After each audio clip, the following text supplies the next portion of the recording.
Hey, it's me. She's a former mayor. They're a former evangelical pastor with dissociative identity disorder.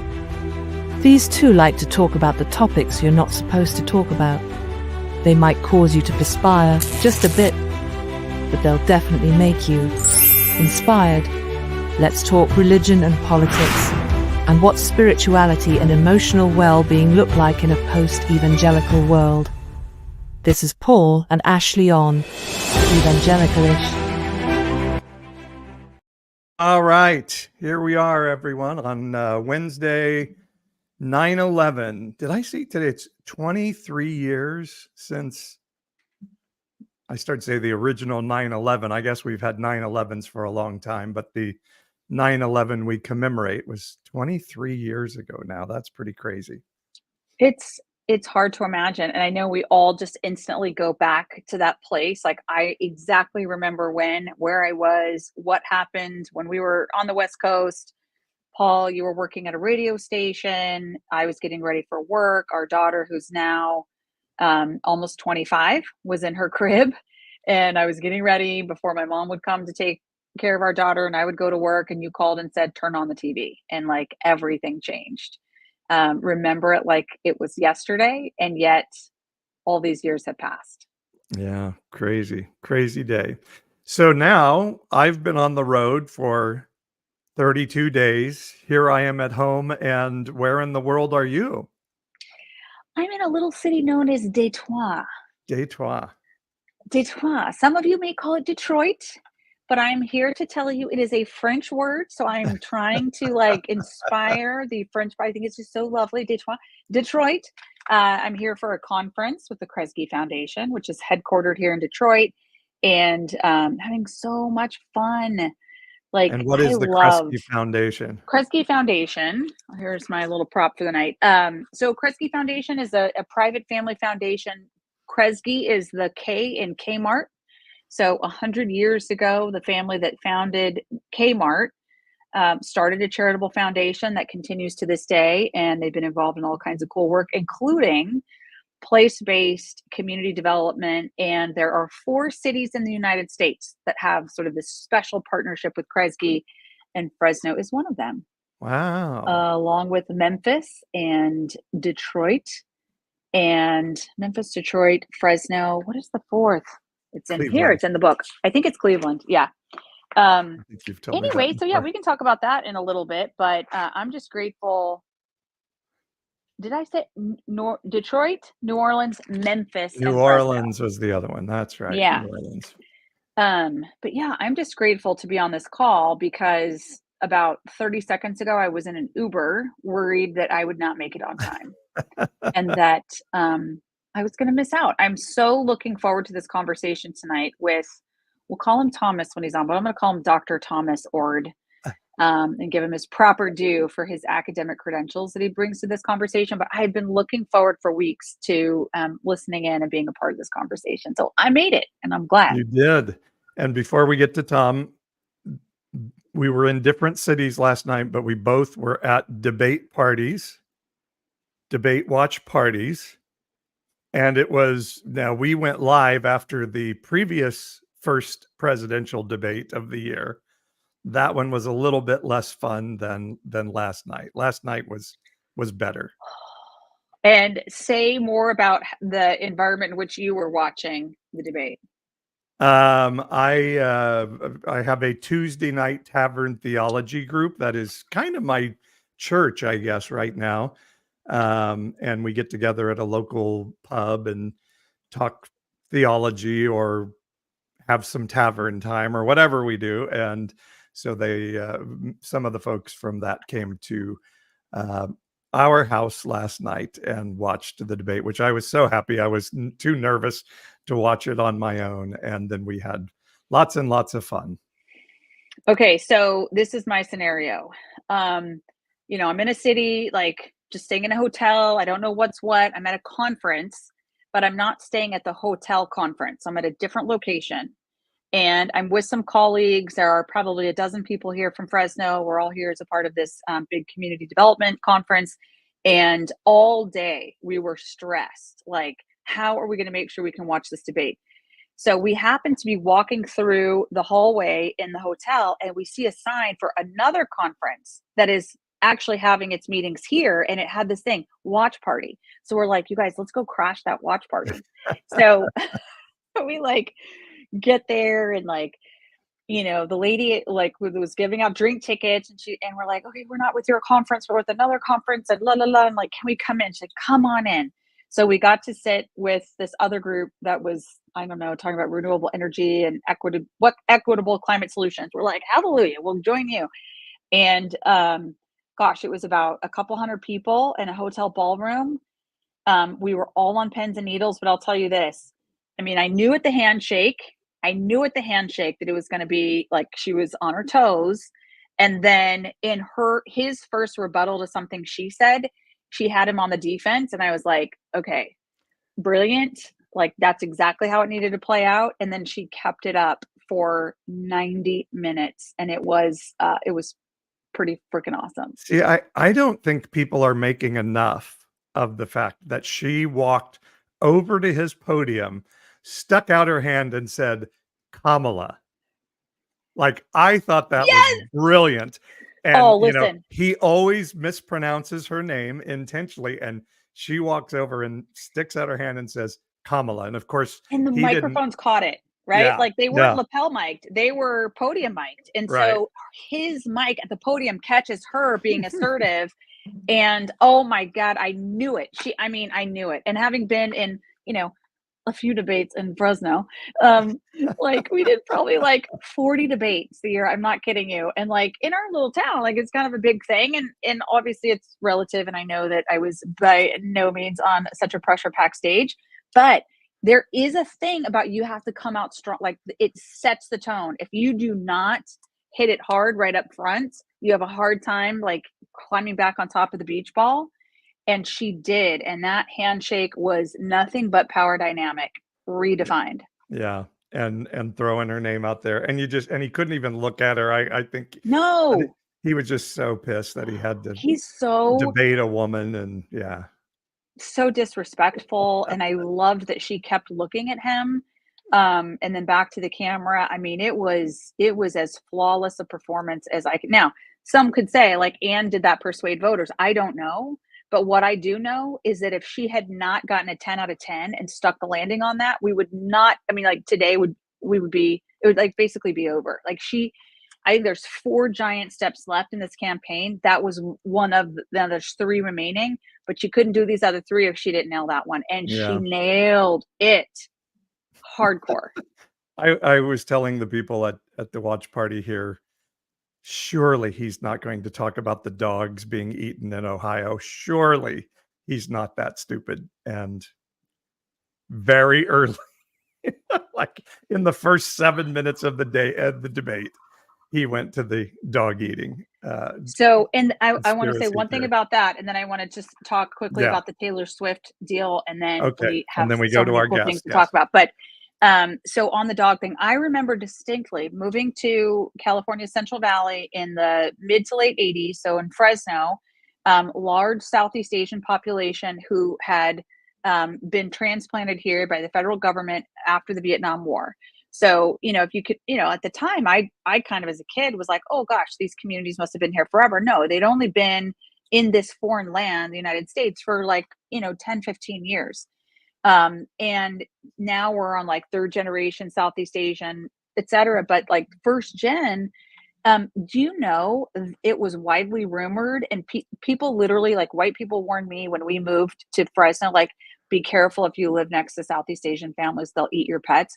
That's just like a racist trope that literally transcends the decades.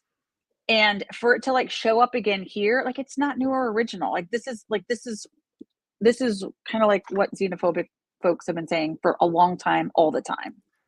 I actually had somebody comment on one of my social media platforms today with a screenshot saying in these, and it listed a bunch of Asian countries. It was talking about how they eat dogs and cats. And I, of course, had to remind her that Haiti is not near those countries. Um, just to be helpful, but yes, it is a racist dog whistle, as Doug tells us. And then the childless cat lady, Taylor Swift, finished off the So, evening. oh my goodness gracious. All right. So let's imagine that that was spontaneous. That's really cool. Let's imagine that it was perfectly orchestrated, timed out, drafted, blah, blah, blah, behind the scenes. She's going to nail the debate. Then we're going to go. Cause like, this is what you have to do is like plan it out, like the hit, the hit, the hit, the hit. In either case, whether it was spontaneous or was planned, perfect orchestration. So we were like all excited about it. So I was watching the post debate coverage, and here comes the tweet or the X or Instagram post, whatever. So that was really fun, and watched Coach Walls hear about it, etc. I wake up this morning, and did you see Elon Musk's response to that? Yeah, what an asshole. So as I learned that the kids say, our kids told us that social media refers to him as elongated muskrat, Elon Musk. Like, I don't say, like, I don't even repeat it. It was so disgusting to me. Disgusting. Yeah. And like Yeah. out loud in public. Like this is what's, last thought here, I promise. Last thought. As some say, being disgusting like that on the right now is an attribute, not a detriment. So. Yeah, I guess so. Anyway, I was listening to some of the post-debate coverage, and our Governor Newsom, was talking about like the journalist was trying to get him to say, like, kind of, was this a game over, everything's great moment? And he's like, tons of praise, it was amazing, etc. But he's like, let's not pay attention to this exact moment. He said it's really not even the punditry that in the response, like sort of the ecosystem chattering class. He goes, let's pay attention to how the Trump campaign, how he responds, and how kind of his, brokers and spokespeople, how they respond. And like, we'll get a sense here pretty early on, what most got under his skin based on like what we see from them over the next couple of days. And that's the more interesting thing to watch. Yeah. And they're blaming the moderators right now, which of course means they know they lost. So yeah. Did I just change our screen, by the way? Did I do that? You see how we like zoomed in? Yes. My apologies. I was trying to respond to Doug on the left, and I was like, I'm not going to say what the elongated muskrat said, but I'm going to type it. So that's what I was doing, and I changed our screen. Okay. So we'll be hearing your clickety clack of your keyboard soon. Well, let's get to our guest tonight. It's Thomas J. Oord, a theologian, philosopher, scholar of multidisciplinary studies, author or editor of more than 20 books, a professor at Northwest Nazarene University in Nampa, Idaho. He attended Nazarene Theological Seminary in Kansas City, Mo, and got a PhD at Claremont in Southern California. So he has been everywhere, and is also the father of open and relational theology. Is that right? Are you the guru of open and relational theology, Tom? I wouldn't claim to be the guru. I would claim to be the person who coined the label, but there you go. Well, very nice to have you on again. You and I have spoken before. Yeah. So great to have you on. And although the circumstances are a little bit different, so you've been with the Church of Nazarene, an ordained minister for more than 30 years. And in July, you underwent a trial, literally a trial. And so tell us what happened. You got a letter and they called you in and put you on trial. Yeah, well, the story really begins in late 2021 when a conservative group in the Midwest sent allegations, or I guess he didn't call them charges. Anyway, they were allegations that I was wrong on several theological matters, but the real important one was that I was queer affirming. And I was called into my district superintendent, who's kind of like a bishop in our tradition. And the district superintendent asked me if I wanted to hand in my credentials for being queer affirming, or face the next steps of the process, which would be a hearing. And after checking with my wife, because she and I had been through some tough stuff together, I wanted to make sure she was on board. I said no, I wanted to face the next step, which in that case was a hearing in early 2022, in which for a couple hours I made the case that the Church of the Nazarene ought to become fully queer affirming. And the group that heard my arguments did not recommend that I be disciplined, which surprised everybody. Mm. But my district superintendent decided to take away my what we call our assignment in my tradition. And that then, step by step, which included me and my daughter publishing a book called Why the Church of the Nazarene Should Be Fully Affirming, led to a trial in July of 2024. This, what is that, a month and a half ago? Yeah. Um, and at that trial, I was found guilty. They took away my credentials and they took away my membership in the Church of the Nazarene. Wow. So not only defrocked you, but kicked you out, basically. Like, is Yeah. that an excommunication of a defellowship? Yeah. Well, technically, it's an excommunication, although I'm still attending a little Nazarene church, and they're allowing me to do that. But yeah, it's really, I expected to lose my ministerial credentials, but I did not expect them to take away my membership. Wow. Can any Church of the Nazarene member lose their membership for being affirming? I think I'm the first one.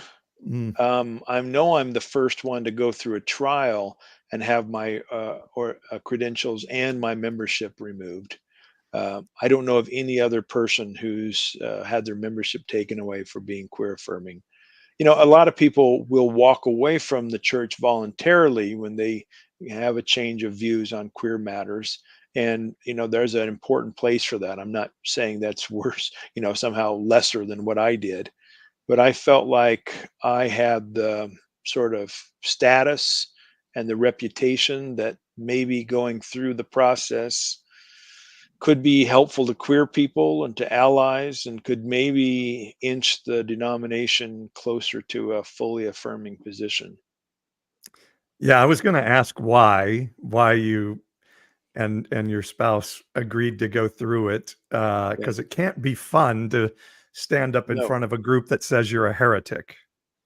not fun at all. And really the months leading up to it were filled with lots of anxiety, lots of shortness of breath and, you know, health issues. Um, and, you know, lots of questioning, like what's the right thing I ought to do at this moment. But I took a more aggressive approach to it than probably most would. So I assumed when they gave me the charges in the summer of 2023 and said that the trial would be that fall, I assumed that I was going to lose my case because there'd already been one other individual who'd gone through the process and he lost his credentials simply for writing an essay in this book that my daughter and I edited. And his essay was basically saying, we need to have the conversation. And I had been doing many, many more egregious things from the perspective of the denomination than that. So I was pretty confident I was going to lose my credentials. So I decided that I would um, make my case, make my trial an opportunity to sort of become a platform to try to expand the conversation. And so I wrote my defense, and before the trial even started, I published it as a book and made it available for 99 cents as an ebook and $5 for a print on Amazon. I hired media people to help me put this stuff out there. I hired a videographer. I decided I wanted to take the case public because I was pretty confident that the jury was not going to be very favorable to my arguments. But I thought that the wider public needed to have the conversation, or at least those in the Church of the Nazarene needed to. Yeah, you haven't kept it very well hidden that you were affirming, correct? No, no. In fact, I'm curious if you could walk us through. I read the media coverage of your story that, like 30 years ago, you made this decision, and maybe just catch us up on like what was going on for you back then, because that's kind of a surprise. Like, these days it's not quite as uncommon as people like coming to the light and being like, "Hey, we should change the way we think about this." But 30 years ago was a long time ago. So what was that pursuit like for you, and how did you arrive at that conclusion that that's where you would stand? I was in seminary at Kansas City at the time, and I had to take a religious education class. Now, my specialty is philosophical theology, so most of the other people in the class were going to be, youth pastors, children's pastors, but I had to take this for the degree, and so I went into it, and I thought, um, maybe what I ought to do is really get to the bottom of what in those days we called the homosexuality question. And I had a couple of other classmates who were interested too. And so we took what's called the Wesleyan quadrilateral, which is a rubric to think about theological ideas by looking I at mean, that old scripture. thing. Yeah, you know We were that all thing. dealing with the Wesleyan quadra blah blah blah Yeah. Rubik's cube Okay. thing. Yeah, yeah, yeah. I'm Sorry. with you. I I won't gotcha. explain it to you. Yeah. And in that process, I looked at the biblical passages that were relevant and discovered that there were really sharp biblical scholars who either said that what the passages were addressing didn't apply to today, or were pointing to the assumptions and the cultural biases and the patriarchy of the writers of Scripture. And so I concluded that I should be affirming. Then the question was, do I stay in the Church of the Nazarene? Because at that time, we definitely weren't having the conversation, as you mentioned earlier. And I stayed in the church for three reasons. One, I thought the basic theological framework of the denomination, which I think centers on love, supports a fully affirming position. So theologically, I thought I had a good basis to stay. Secondly, I discovered that there were others in the denomination, most of them academics and scholars, who were also affirming. So I wasn't the only one. And I thought, well, maybe, there can be a group of us that we can make some momentum here. And third, I wanted to be a college professor. And I knew that students coming in who are 18, 19, 20 years old are asking questions about sexuality that they haven't had the space to ask prior to coming to college. And I wanted to be able to help them. And I wanted to be an ally. In those days, we used the word ally, but that's what I wanted to be. So that's what I did for, well, 20 years or so. I was kind of I felt guilty, to be honest with you, because I Mm. couldn't be as out and open as I wanted to be, but I felt like I was doing important work to try to bring about change, and I was helping students. Um, there's one moment in that time period that it sticks out to me because it was, roughly 2008, 2009, 2010, something like that. There was a PBS special called "For the Bible Tells Me So," and it featured Eugene Robinson, who was the first openly gay bishop in the Episcopal Church. Mhm. And it followed the stories of some families who were, had kids who were coming out, and um, kind of the consequences and how they struggled. And my wife and I decided we wanted our young, either teen or preteen daughters to watch this with us. We knew what the message was going to be, and we wanted them to hear about, you know, again, in those days, just used the word homosexuality. We didn't talk so much about trans, bi, and that sort of stuff. Um, and when my kids watched it, they came to the same conclusion that their mother and their father that we had. And I realized then that now we had kids who were going to be going to a local Church of the Nazarene who had a different view on queer matters than the congregation. And that was hard because I was kind of putting them against the little church that we were going to. Actually, it wasn't a Mm, little church; it was a mega church. But um, yeah, so mm, I could keep going, but I'll stop there. I think that kind of answers your question, Ashley. yeah. So it would have been we're talking early to mid 90s is when this process started for you. Yeah, late '93 or early '94, something like that. Okay.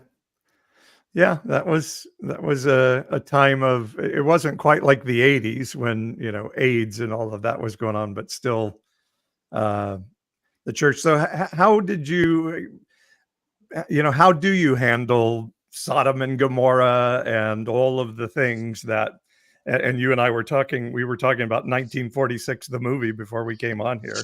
Yeah. How do you handle the clobber passages, as we call them now, of the passages that people use to clobber gay people within the Bible? Yeah, I've got a variety of strategies depending on the passage. I think the Sodom and Gomorrah passage is about lack of hospitality and treating strangers poorly. It's not about same-sex loving relations. Uh, Ezekiel thought so too, right? right? Yes. Yeah.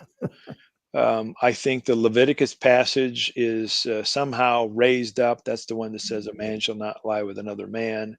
Is somehow raised up as applying for all times, and yet other prohibitions in that same book, like not wearing clothes made of two different kind of fabrics, or not having two different kinds of uh, crops in the same field, and other things, we ignore those. So I thought to myself, well, I can obviously think that's a cultural or historical bias that may not apply today.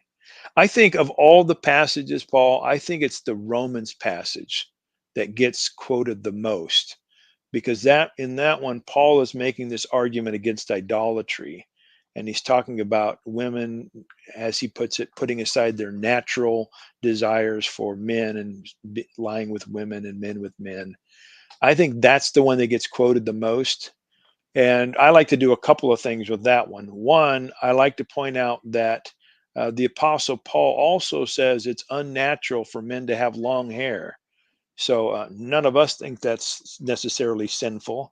So why do we think his view on what's unnatural in terms of men with men and women with women should also apply today? And then, Yeah. of course, there's arguments about whether or not he had in mind a older man to younger boy kind of scenario. But I prefer to go with talking about Paul's inherent patriarchy and his cultural biases than the other route. He also said you shouldn't get married unless you're just too weak to fight off Right, the lust, right, yeah. And women should be silent in church, and a Yeah, all lot of those things things. I think are crap. I wonder if over the years, if you could reflect on um, the extent to which you felt like being able to present reasoned, academically, theologically sound reasoning to people. Like over the years, have you seen that be an effective strategy for people's hearts and minds to be changed? And if so, is it different today than maybe when you might have experienced that, a couple decades back? Yeah. I'm an academic. I'm used to making academic arguments. I think they have a place and a role, but I don't think they're the most effective means for getting people to becoming full affirming. I think the most effective means are when people know personally folks who are queer. Mm, If it's their sister, their brother, their cousin, their kid, or whatever, their neighbor. Once you get to know someone who's queer and know them well, you start to change your ideas about what's going on. And so, again, I think doing the arguments, and I can do them for you if you'd like me to here, are important. But I, I don't want to put too much on the shoulders of queer people, but I think most people change their mind because they get to know someone who's queer as a friend. And so, if queer people have the opportunity and the courage to make friends with others, I think that's the most likely way that people change their minds. mm. That's so good and a great question, Ashley, because I think that's my experience is just wanting to love people and feeling like the Bible told me I couldn't. And even I remember our daughter, I think she was maybe in 7th grade, telling me, Dad, I have queer friends and they're not going to hell. They're just not going to hell, and Yeah. that little heart. But having been on this trip with the 1946 movie, where the academics become very important, one of the spaces where they become very important is there's a lot of queer people who want to have faith or be Christian even, but they can't because the Bible is a triggering factor, and to be able Yep. to say, no, the Bible does not call you an abomination, gives them that space back. I think Yeah. that's really important. I think what I do there, and this is sort of a quick gloss over here, so this is at the 20,000-foot view. I say what I think are the main themes of Scripture revolve around love. I'm committed to love first and foremost. I think Jesus is too. I think the biblical witness, it's got a variety of things to say about God. Some I don't like, I'll just be honest with you. But the general picture is a God of steadfast love. So if love is my center, and that's my hermeneutical lens, that's what I use to interpret all the passages in Scripture, then I have to ask myself, can same-sex behavior, queer identity, can that be healthy? Can it be loving? If love aims at well-being, can that kind of way of living, that quote lifestyle, can that be a good thing? And I think the overwhelming scientific evidence is that it is and can be good. I'm not saying that all queer people are angels and they always have healthy sex. I'm not saying that at all. Straight people don't do that either. Right. But I am saying that I know of same sex partners who have a loving, healthy sexual relationship. And if love aims at health, then there's no reason to say that queer folks are somehow sinful or going to hell. So we're going to just take a quick break, and then I want to come back and ask you about the actual trial and have you kind of walk us through what that was like, and just kind of get kind of be in that moment with you if we can, like in our imaginations. Yeah. But first, we have a quick break. And All right, I'll put you back in the green room so you don't have to be with us on this there commercial. you go. You Tom. don't Okay, have sounds to endure the promotional break here on Evangelicalish. All right. So I'm really excited to let folks know that somebody in this little chitty chat Square. right here, somebody is about to have a birthday. And that person would be none other than Pastor Paul. And we believe in the birthday month. The by birth the way, month. So yeah. the 9th month, this month of September, the month of Paul's birth is something that we are excited about and celebrating. And also, fun fact, we have a soon-to-be 21-year-old son, Sam, who shares the exact same birthday as Paul. He was born So on my birthday. me, That's right. pregnant, trying to give birth to this kid who ended up on his due date, which is September 26th, 9.5 pounds on his due date, everybody. Just want you to get your head around that for a second. That was a big-headed baby boy. A big child comes out of moi. And I took to the hospital a watch because I knew that was my husband's birthday. So I was like, I'm going to have the baby. Here's the baby, and here's your watch for your birthday. So we've always made birthdays to be a very big deal. And so I wonder if you all would join me in celebrating Paul. Here's what Paul has asked for. He'd love for you to buy a copy of his book. Okay, my screen doesn't show it the right way. Religiously right, religiously wrong. Religious right, religiously wrong. The religious right, religiously wrong. A modern day parable. I actually took it on my little road trip, and I'm rereading it now for the 3rd time, and it's still so sweet, so tenderhearted, so relevant. And now, especially for this conversation that we're having with Thomas, even right now, it's just about the journey of a pastor who has a heart for people and God, but is kind of put in this box of like, but I can't love people. Does all this sound familiar, by the way? Like, I wonder why Paul wrote this story. So anyway, love for you all to have a copy of that book, and you can get it. Paul, remind us by going on Amazon or on my website, pastor-paul.com. But I'm also asking one other thing, and I'm also giving for my birthday. I want people on my birthday, the 26th, to promote the book on social media. So Got it. they need to buy the book, read it, and then promote it on the 26th. And I'm going to give away 10 free copies to people who say they'll do that. So Hey, I haven't got let's the go. page up on the website just yet, but I will by the end of the day. They can go sign up. And if you have the book already, you can go sign up and say, I will do the promotion. You don't have to put me in the drawing for the book, but I'm going to give away 10 free books to people who say, I will promote it. Or you can just go on there and say, I'll promote it. I've already got the book. You don't need to do it. And then on the 26th, I want a whole bunch of people to say, I've read it. It's a book that's been in my heart.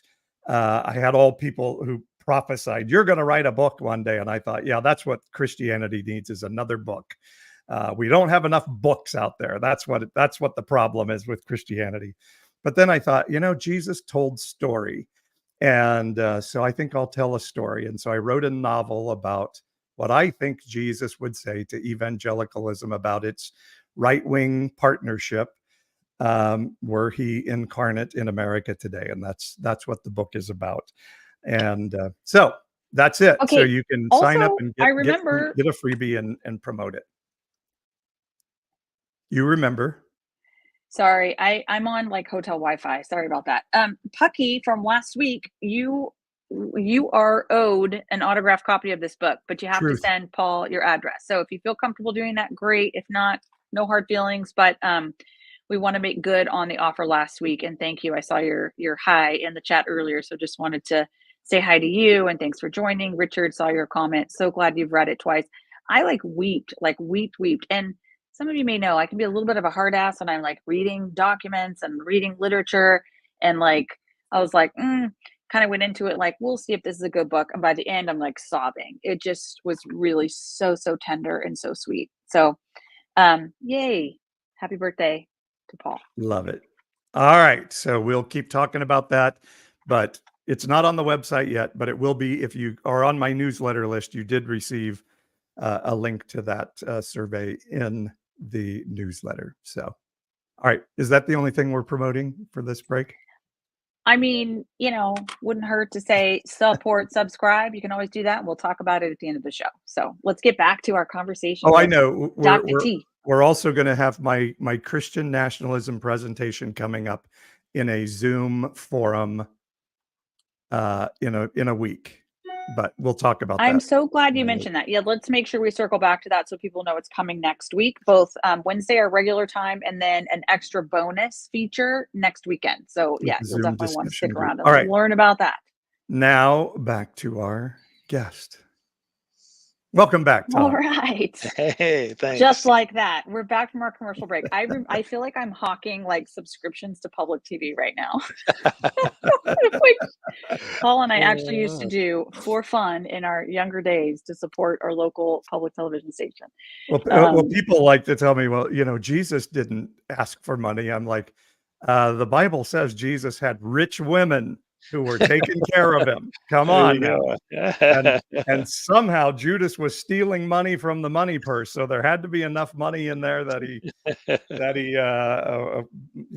that money was disappearing and they didn't know it was disappearing. So exactly. We'll take a few patrons and matrons around here. I do know Ashley wants to ask you about the trial, but Doug had a question as well. And in the chat here on our live stream, and he says, I imagine a majority of your support system also collapsed. How have your colleagues reacted now that you've been not only lost your ordination with the Church of Nazarene or your assignment and your membership? What has happened with people around you? Yeah, that's a really good question. And the truth is that my support system wasn't really that dependent upon the denomination prior to this. I work at a seminary in Florida that's not associated with the denomination anymore. It's called Northwind Theological Seminary, and they were very supportive. I have many, many friends and networks beyond the Church of the Nazarene as a denomination. I actually felt lots and lots of support, not only from friends and colleagues, but just even strangers would send me notes in support. So I'm fortunate in that way. I didn't feel isolated or alone. And I wonder if we just got a great question, Silas. Thank you so much for your question. It's a doozy. Actually, Paul, let's go with Silas's question. Oh, really? You It's don't you very. don't want to go with the trial first, because that question's going to take us down a different path. I know, but I was going to just do a touch on that. But sure, we can go here, then we'll go to Silas, and then back to the trial, because I feel like that's this dramatic TV show playing out in my mind. I want to hear Thomas talk about it. Okay, So great. yeah, pop the other one up real quick. Which the one I just had up? Yes, That one? you can't see it very well though. So let's just read it, perhaps. I think you've lost me now. I'm not sure which question you're talking about. Well, I Are you was talking talking about that one. the Silas one about freely loving, that one? That is where I was going to go next, but I thought, Paul, you wanted to. But anyway, let's do No, Silas. I just popped up. 5Y News was saying, just noting that their grandfather's family was Nazarene. That's not Oh, gotcha. actually a I question. thought that was okay. That's just a Yeah, statement. let's just touch on this real quick. I mean, it's with this, all due apologies for this is not a quick question. But so appreciate Silas jumping Silas was on at and the debate asking. party last night, by the way. Oh, nice. Okay, cool. So we've got a two-parter here. I'm a big fan of Tom and his work. I have a philosophical question for Tom on God and love, and I'd love to hear his thoughts. So that's that. Let's go now to the next part of this question, which says this: if freely choosing to love another is essential to love, and if God can't but love, i.e., isn't free to choose to love or not love, then how is it that God is capable of love? Now, that is a beautiful question for a theologian such as yourself. Philosopher, yes. Yeah, I'll start with a Donald Trump joke. I have a concept of an answer for this question. Yes, but not the very good. Very good. Bravo. No, the answer to this question, what Silas is bringing up is that I claim that humans have to freely choose to love, but then I say that God's nature is love, and God doesn't freely choose to love because it's God's very nature to do so. And he's saying, well, how is that possible? And the answer to that is I think God's nature is love and God must love, but God has free choices in how to love.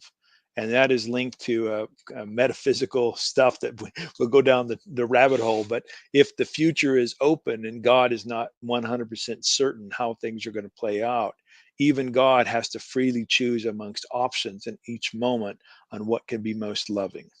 So there we go. A little quick technical Wow. thing. Yeah, You took us right there. That's awesome.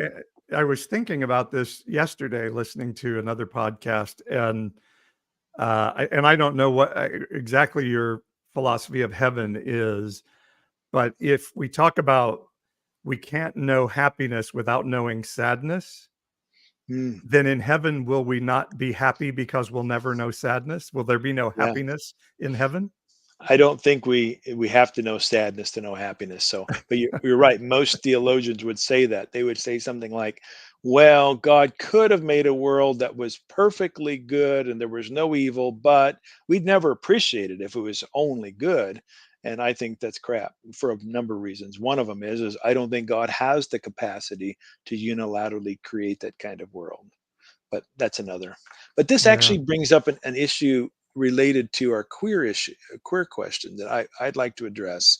And I'm guessing this is not going to be too controversial for you, but I think the issue of hell plays a big role in this whole discussion. Definitely. Because if you don't believe there is a literal hell, which is my position, that God isn't the kind of God who sends people to eternal conscious torment, then your ability to think through the issues on the queer matters is oftentimes enhanced because you don't have hanging over you the penalty, the punishment of eternal conscious torment if you make the wrong choice on queer matters. Instead, you get to ask this question: what kind of activities here and now actually promote abundant life? What kind of things can we do that will bring flourishing to ourselves and others on our planet? And if we ask that question, I think there's overwhelming evidence that queer people and queer relationships can promote flourishing.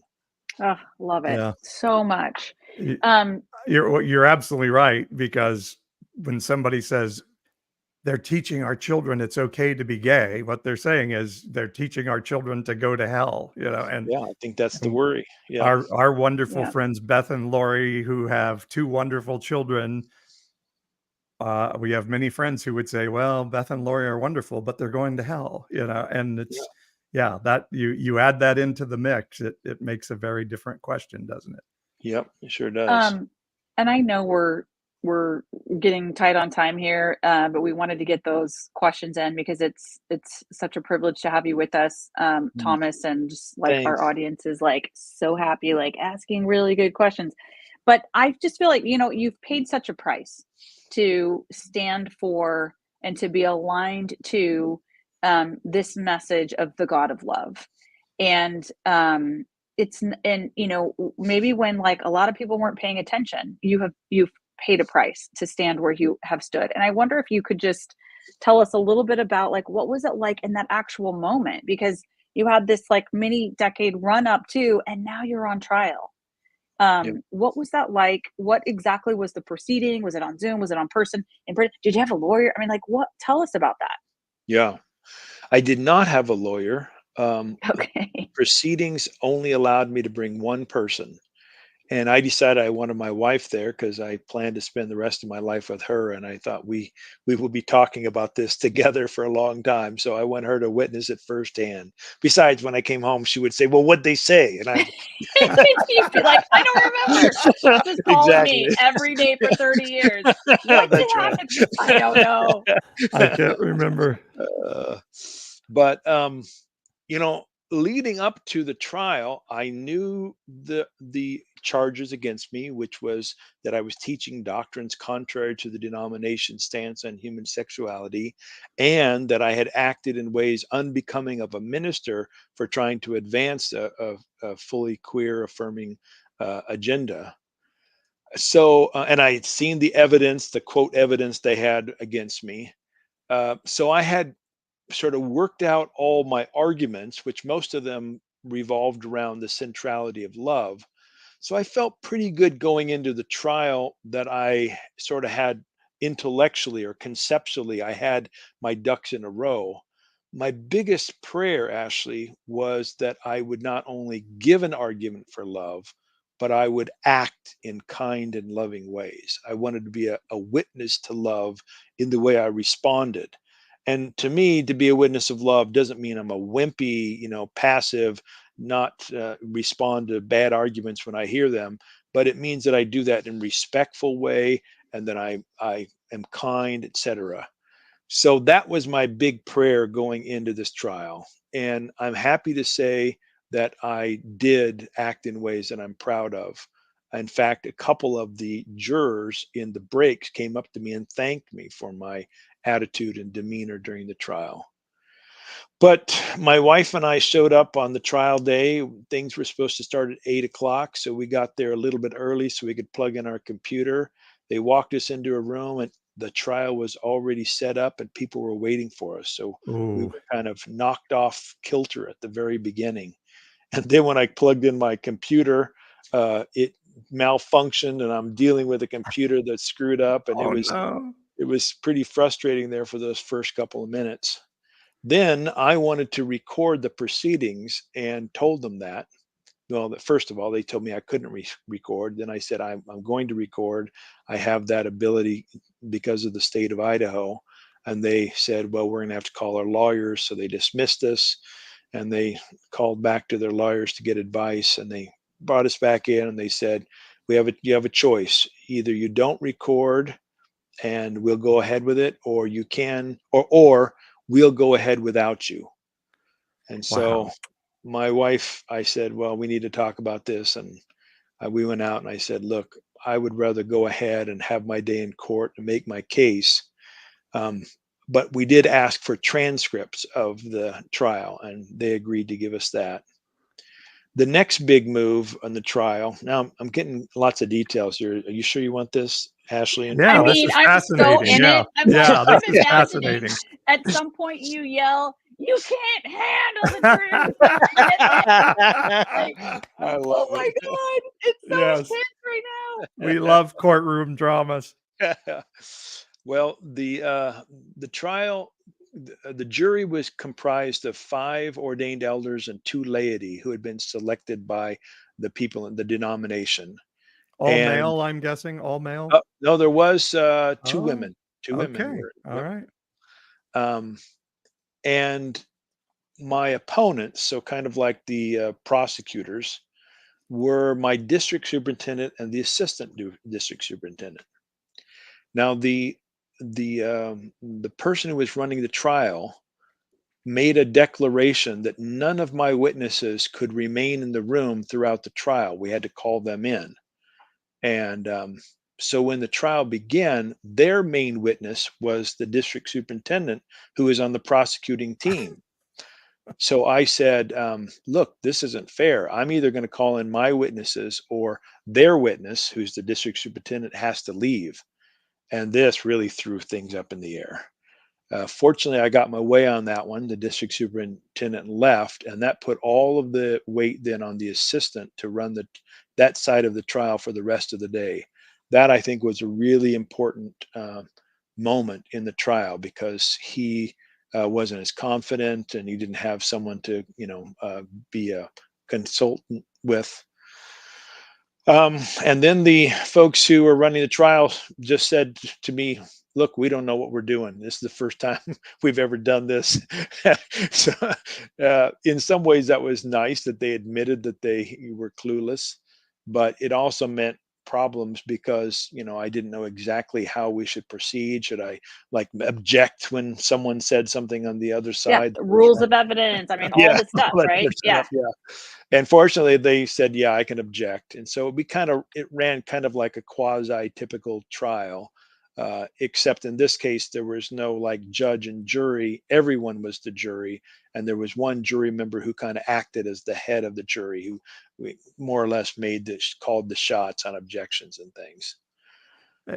It seems to me, though, like they couldn't, the verdict was predetermined because they would have to change the theology of the entire denomination to find you not guilty, right?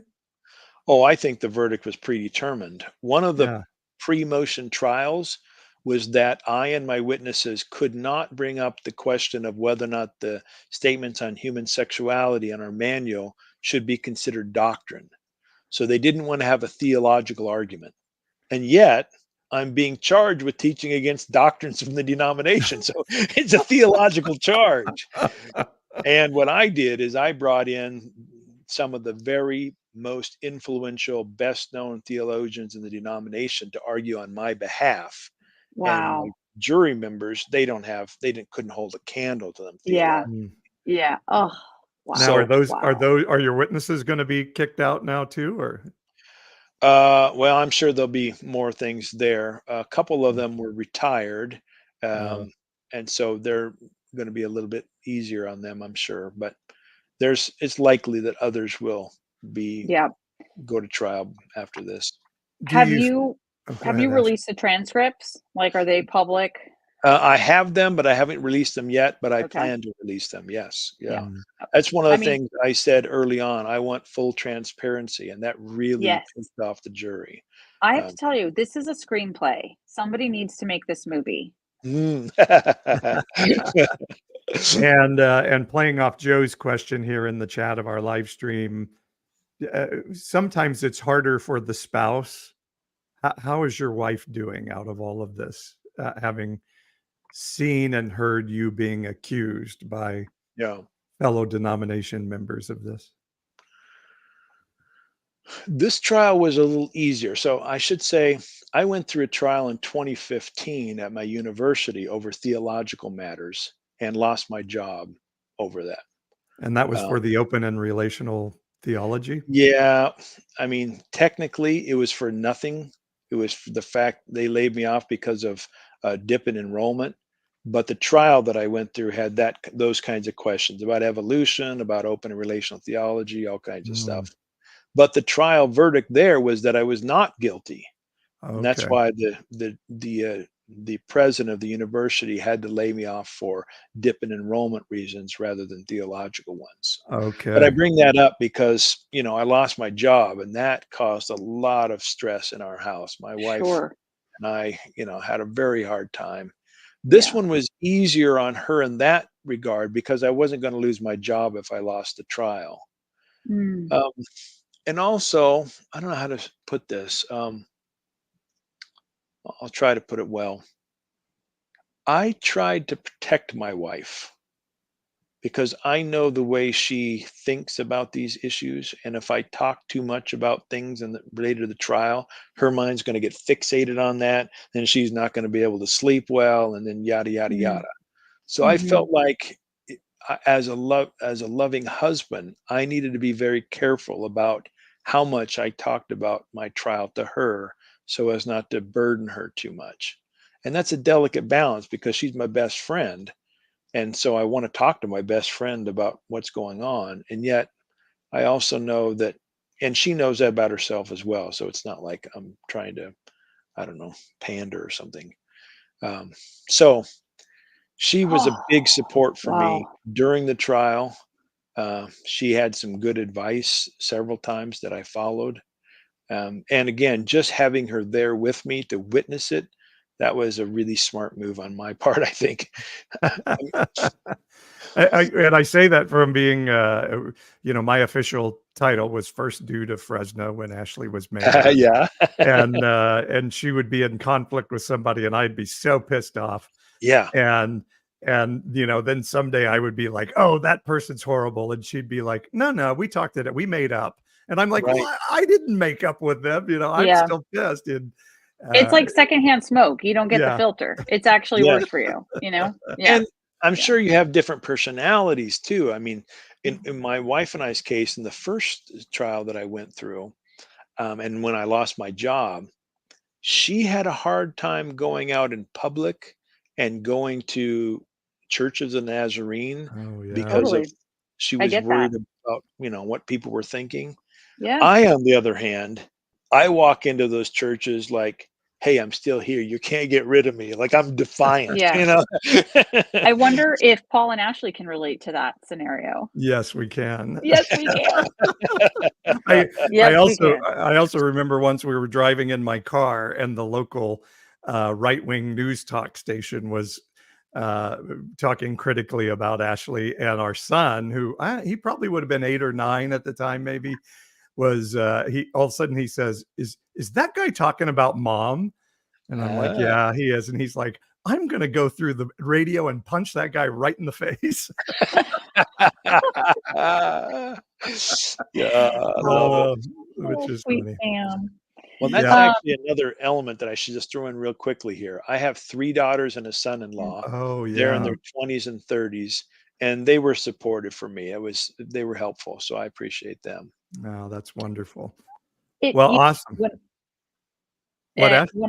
when I think about the inheritance that you're providing for your kids and, their families, like, it's such a powerful thing, like a hot knife through Mm, butter, like just standing in the way you have mm, and refusing to be shaken and making your case and suffering the consequences, making a sacrifice for people. Like it's a beautiful, beautiful thing that your family and you are living and loving through. And I do think there's an inheritance that comes with all that. That's, oh, thanks. I mean, you know, one of the downsides is that my kids, because they were raised in a pretty conservative denomination, they tend to think that most Christians are not queer affirming. And so, yeah. I want to introduce them to Christians who are, but they just haven't run across that many in their lives, and that's a real shame. And Well, I was going to ask if you said you went into this to make a difference. You Yeah. went ahead and went through the trial. Do you feel like that happened? Did you move the boulder a little bit, or is that yet to be determined? I had 3 goals, and I feel good about making a difference on 2, but I failed in the 3rd. I have had lots and lots of notes from queer people and allies thanking me for doing what I did, for giving them language to articulate their beliefs and intuitions. So the I felt like I succeeded in encouraging queer people and allies, but I failed in moving the church to a fully affirming position. I'd like to hope that maybe it inched a little bit further, and in the future it'll be affirming more quickly because of what I did. But at least in the short run, that was a failure. So that is definitely a please come back and let's pick up on that point, because I think Paul and I go round and round on this, and Paul is a little bit of a sort of known and disregarded figure in the evangelical church based on what Paul posts. And I'm always kind of like, but you're not persuading anybody. And then Paul's like, I'm not trying to persuade them. I feel like it's okay if all that burns down, and Yeah. I believe God is merciful, and people will hopefully find a path in the middle of that. But really, is it important to be thinking about the institutions here, the institutions of faith, or maybe not? Maybe, I could be persuaded either way, but anyway, that's Yeah, definitely something that, let me yeah, comment on that go real ahead. quick. But first, let me ask you a question. Is there something like 400 million Americans? Do you know what our population is? A little bit less than that. I Little would less, say about 350. Mhm. 350 million. Okay. Um, Pew polls in 333.3 million, according to okay, Google. good. Boom, boom. So the Pew polls in, I think it was 2016, said that 14% of Americans who took their poll checked the box that said none under religious affiliation, NONE. They are nuns. In this year, that same poll went out, and 26% of Americans checked the none box. So if there's 333 million, we're talking a little less than 100 million people in America check the none box. They don't have a religious affiliation. However, something like 80% of the nuns still believe in God or a higher power. So you got nearly 100 million people who listen to Paul.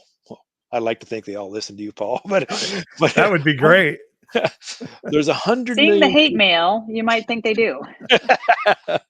Yeah, who believe in something like a higher power. Most of them probably can't articulate that very well, but they don't have a religious affiliation. I think that's a huge group of people who ought to be listening to Paul and me and others like us. And so maybe we're not moving the institutions, or maybe I'm not moving the institution of the Church of Nazarene as quickly as I think it should be. But I do think I'm having an impact on many people who aren't in that institution. And I feel good about that. Yeah.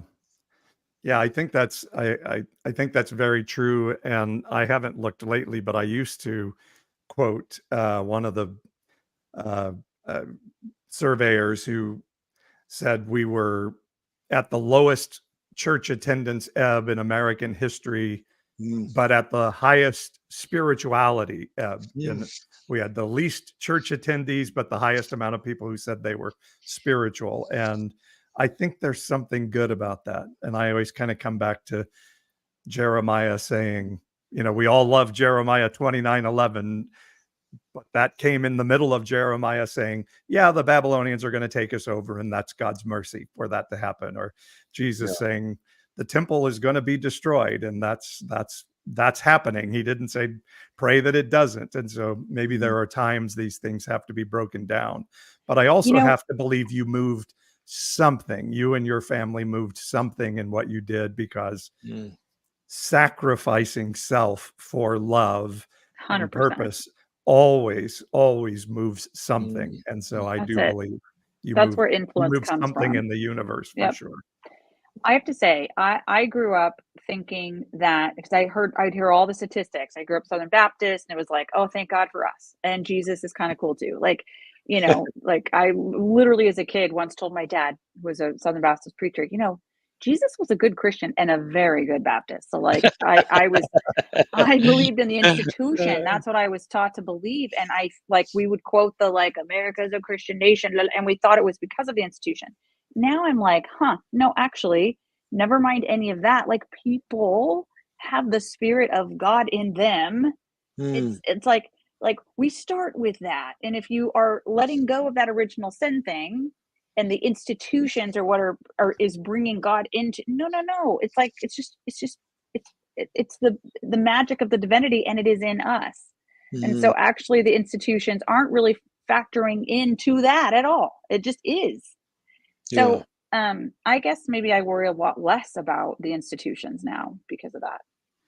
Well, yeah, I probably worry less too. Although I don't want to throw institutions out. Institutions are the way in which people try to um, maintain the gains that from the past. And I think that while institutions must change and they come and go, they have a role to play in trying to secure. I mean, like if Paul says, or both of you, if you say to me, "Hey, I think we're going to start a denomination that's queer affirming, that's aimed at folks who with backgrounds like ours," I would say, "Hey, that could have some value because I think there's some people who are looking for a community and a way of being." Um, so I'm not anti-institutional, but Yeah. I'm also willing to kick it at it when I think it's wrong. It's such an Yeah. interesting thing, and I think like everybody who was a church planter, I was going to make the different church. We're going to be Yes. different, Yeah. and you end up becoming what you've always known in many ways. And so I'm in some ways like sometimes maybe we need to burn it down and Sure. then leave it burnt down, leave the ground fallow for a while, and let a future generation Mm, rebuild the institution so that we don't build the same thing we've always known and something yeah. new can Yeah. rise up. So maybe we've kept you over your time, and we do want to do what's on my mind, but first tell people where they can find you. Well, I have a personal website that's my full name, thomasjoord.com. But I also run a Center for Open and Relational Theology, and that URL is the letter C, the number 4, ORT.com. Those two places are probably the two best places to find me. Okay, and I'll put those in the show notes on our podcast, audio podcast for people who can't see that. And I hope people will check you out. And you've got lots of good books. God Can't is a very good one. Oh, And thanks. and what's your latest book? Uh, I co-wrote a book called God After Deconstruction that came out a few months ago. It looks at the 8 legitimate reasons why people are deconstructing, some of which we talked about tonight, and then gives an open and relational response to those good reasons. So it's called God After Deconstruction. Very cool. We will Very be cool. ordering right after the show, and we will talk about it on future Oh, episodes. thank you. Yeah. Nice. Yeah.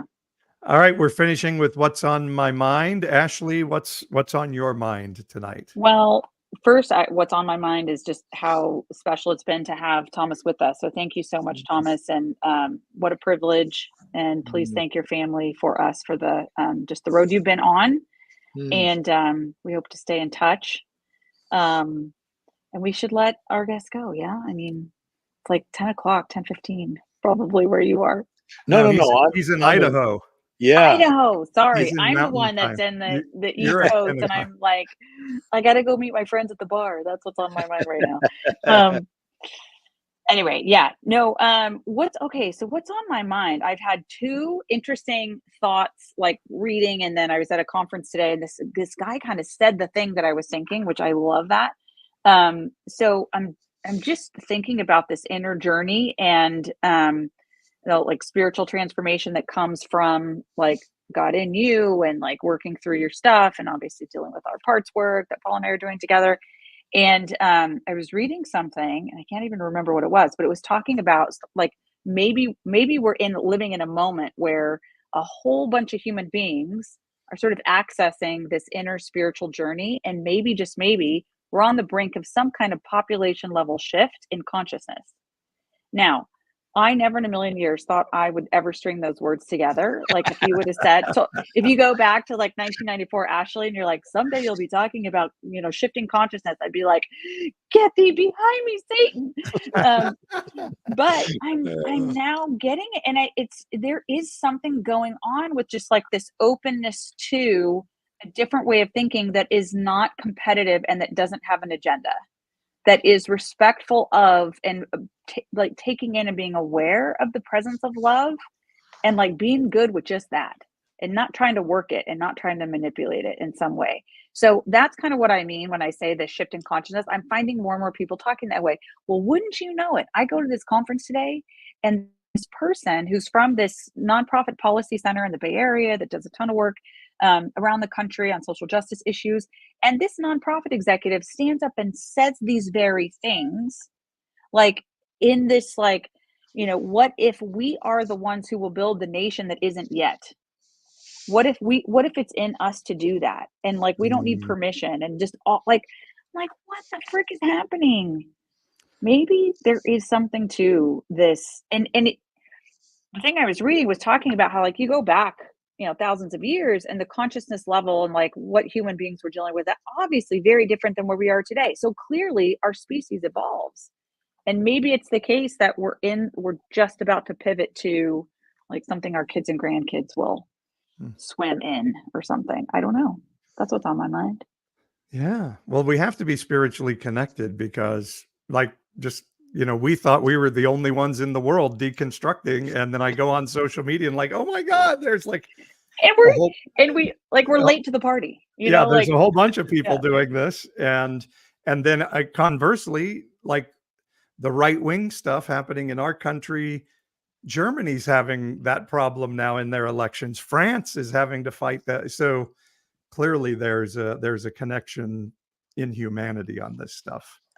And Isaiah 43 says there's a new thing happening. So yeah, I'm all for that. Thomas, you want to go next, or you want me to go? Why don't you go? Okay. I was having a conversation with someone about the book of Job today, and I'm a believer that Job is a beautiful poem. I don't believe it's a narrative.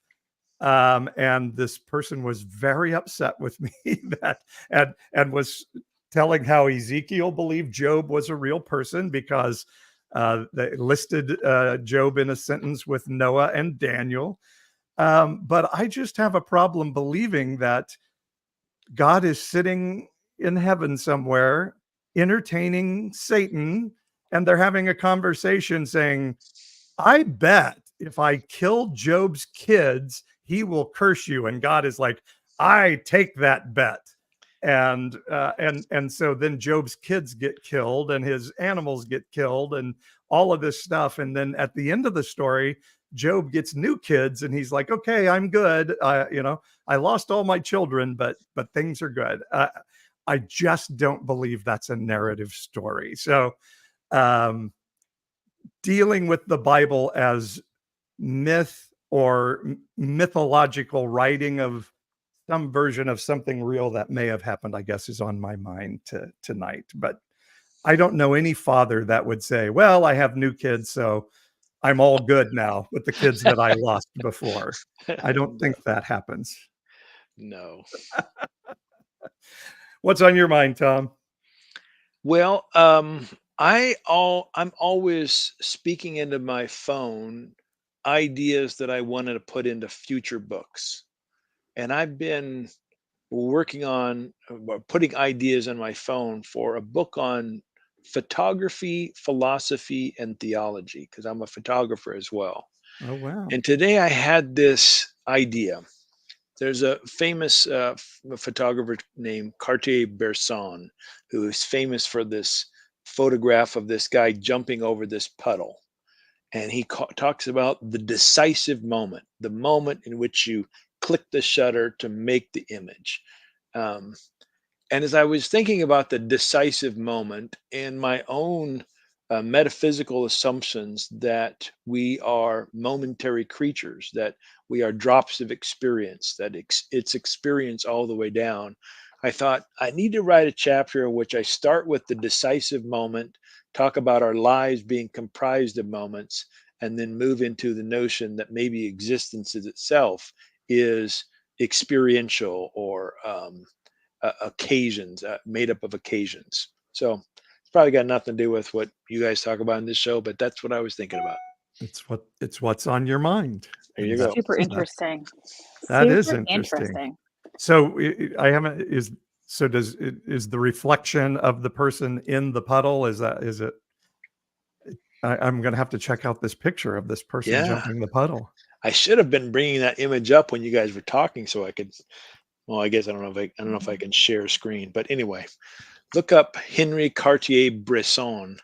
Is a Okay. French photographer, and you'll see a guy jumping over a puddle he's holding an umbrella. Very nice. Very, Well, Tom, very cool. thanks for making time for us tonight. Ashley, thanks for Ubering at breakneck speed back to get with us. And thanks to everybody who joined us on the live stream tonight. It's been fun.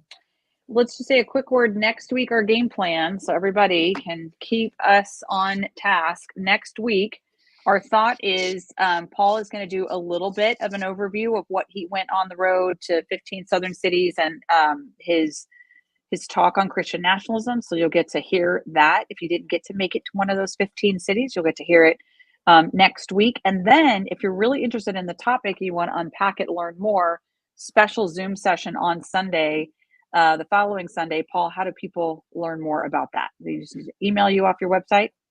They can go to the website. The best way is to get on my e-list and get the updates from the e-inspire. So that's the best way to do it. You can go to evangelicalish.com or pastor-paul.com, and you can sign up as a subscriber, and then you'll get emails that tell you all about this stuff. And the presentation is entitled Jesus Christian Nationalist? ? All right. Good night, everybody. We'll see you again soon. Before we go, let me say thanks to you two. I've really enjoyed the conversation. Oh, wonderful. Awesome. Thank you. That's Thank great. you. It was our pleasure. Making the space for us. All right. Good night, everyone. All right. We'll see you soon. Thanks, everyone.